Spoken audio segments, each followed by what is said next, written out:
Hello and welcome. My name is Juliana. I'm a quantum human design specialist and a registered therapeutic counselor.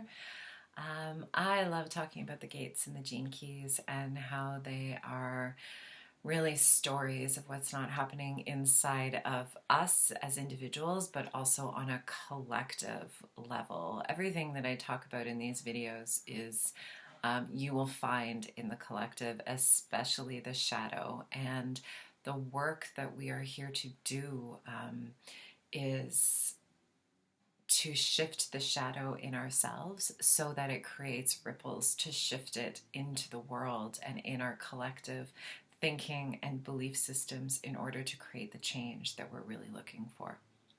So, excuse me, I'm going to start with today we're talking about gate 14 or gene key 14. And gate 14 in the human design body graph, it connects the sacral to the G center via gate 2. And this is individual circuitry. In quantum human design, it's called the gate of creation, and traditional human design is called the gate of power skills. This gate is all about creating prosperity by doing the work you love and responding to what you love, responding because it's in the sacral, to what you love doing in order to generate abundance in your life. The fear or the shadow of this gate is the fear that you won't make your dreams come true doing what you love, and then you put your dreams aside because you feel like you can't have the resources that you need by doing what you love. And you see this everywhere. People in jobs that they are unhappy with because what they truly want to do, they believe that they can't, or they can't at least make money and support their families doing what they love. So in the gene keys, I call this the gene key, the light of prosperity. And on the shadow side, it's called compromise. And compromise is a very rooted shadow in our collective that we often don't even realize that we're doing it. And what compromise really means is that it's this giving up of our personal freedoms because we don't believe in our own uniqueness or individuality and the abundance that is actually available to us. It's a really big illusion that we're all kind of moving through right now, that scarcity is real. There is so much abundance all around us. We have just been deeply conditioned for very, very many years and generations that it is not available there. And so we compromise our hearts and our desires for that perceived security, for the ability to feed and house and clothe ourselves and our family. And it makes sense, right? Like the need for security, the need to be able to feed and house and clothe yourself and your children is it's incredibly instinctual. And so, of course, we're going to do whatever we can to create that security. And it's not working for us. We are a world that is full of pain, stress, anxiety, and burnout because we're doing things that doesn't light our heart up. And so when we work becomes something that we want to get away from. And we live for those weekends, right? You ever heard the term weekend warrior? You work really hard during the week so then you can party your ass off on the weekend, and then you can numb out and forget about what life is like when you're working all the time. Now, this is not true for everyone. Some people don't experience this, and that is brilliant. And what it is that it's really rooted in this fear that we lack the power. We are not powerful to move towards our dreams and create the life we want, right? Work is not about the 9-to-5 grinding job. Work is, we all have a soul purpose, work that we are here to do in the world. So we're doing our best to reframe this. And You, myself, all the children in the world, all the adults in the world, every single person on this planet was born with a genius, a guide, or a connection to something other than this mundane world, something that they were born to express in this body, in this lifetime. And the unfortunate part is where we are right now in humanity is that compromise starts when we're children, because we inherit the shadow through our family lineage and the school system. If our parents compromised and did work they didn't want to do, and our great-grandparents and so forth, it's very rooted in our systems. And if you think of a child and you think of their dreams, right? They're often so sweet and expansive and simple and easeful and joyful. And it's so unfortunate because adults, we only allow those dreams to really exist until kids get to school age, and then reality sets in and the monotony of life in school, and those dreams get pushed down. So, and what happens when our dreams get pushed down is that compromise of self dampens our spirit. It dampens the eternal spark that we actually all have inside of us. And it's not that all compromise is on the shadow side, right? Like sometimes we compromise because we can see that it's a stepping stone to where we're headed, because we can see that I'm going to be here right now, but my intention is that I'm headed over there, right? And so it's always about the intention, not the action.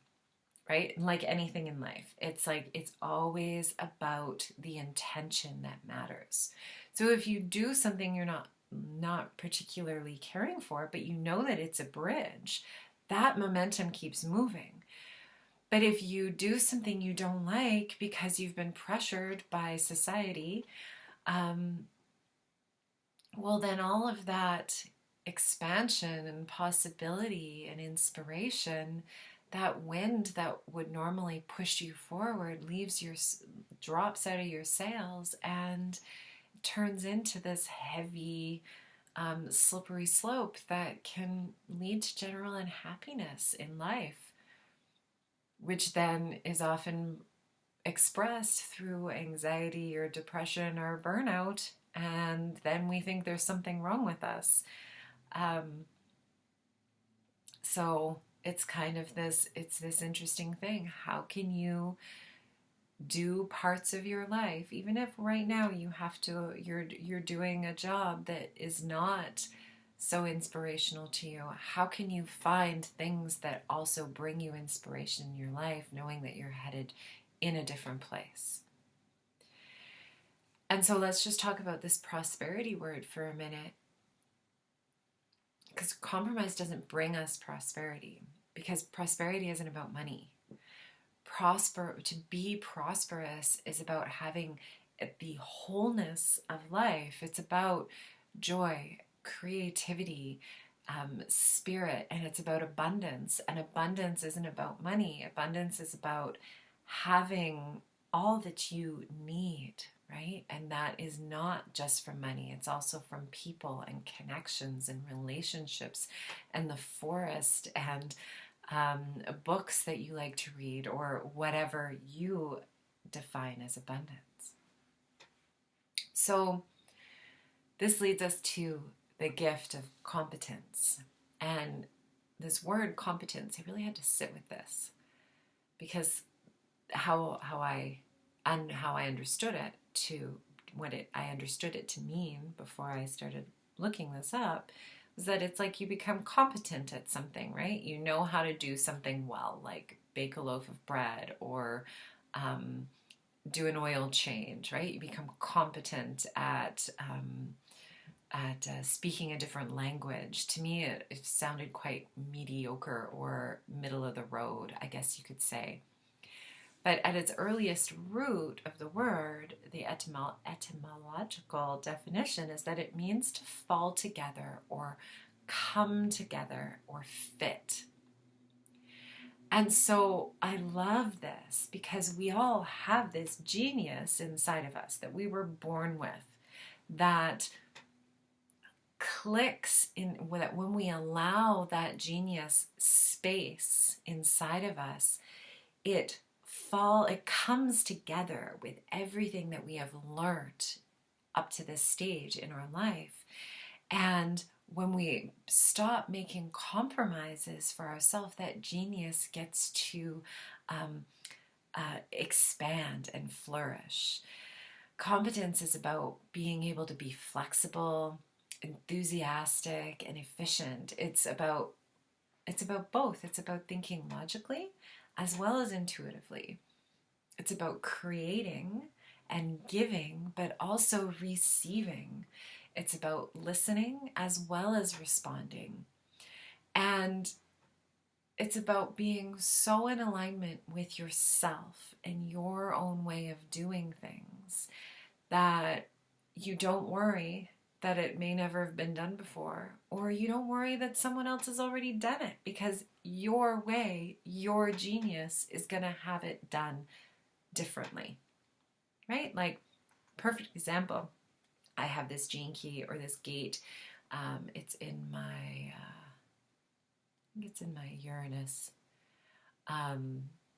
And here I am talking about these gene keys. Now, there are many people who talk about the gene keys, right? I am not Richard Rudd. I did not receive that first initial download, but I love talking about them because my 4323 loves it, and I see it differently. I take my own experience into this sharing of these gene keys, and this is being in alignment with myself when I share this information. And it's really about being unapologetic in the way that you do things. And I'll tell you, this has been my greatest learning, is to be okay making mistakes, be okay stumbling over my words, be okay if not everyone resonates with the way that I share about this, because this is what we're talking about, or anything, right? And it's also about being able to listen to others and not letting that take you off track or have you compromising your own values. And so I'd like to offer you this exercise today on that last note of values. Their values are very deeply personal. And so when we come up with our values, when we know what's super important to us in our life, those become kind of signposts or guiding. It's like they guide us along our path. So I invite you to start to make a list of 5 of your values.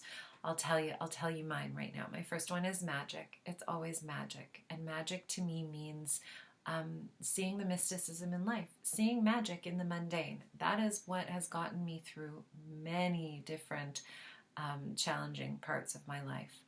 Another one is freedom. I want to be free to be me. I want the world to be free to be them, to make choices that are in alignment with them. That is very important to me. Love. Love is important. Totally and completely important. My physical body, taking care of my physical body, nourishing my body, moving my body, understanding that it is a vessel for my soul to express itself in this lifetime. And I can't remember my 5th right now, so I gave you 4. So I invite you to sit with that, contemplate that. What's so important to you, and come up with your own definition of them, right? Magic is the word that I use. You might have a different word for the same experience. So I hope that was helpful. thank you so much for watching and listening. If you enjoyed this video, please like, share, subscribe, and if you want to stay up to date, you can go down in the description and you can sign up for my newsletter there. I have a boundary guide, 2-week long free class that you can do. It'll get delivered into your inbox every few days for 2 weeks, how to cultivate loving boundaries for yourself. So I wish you the most beautiful day. I'll see you soon.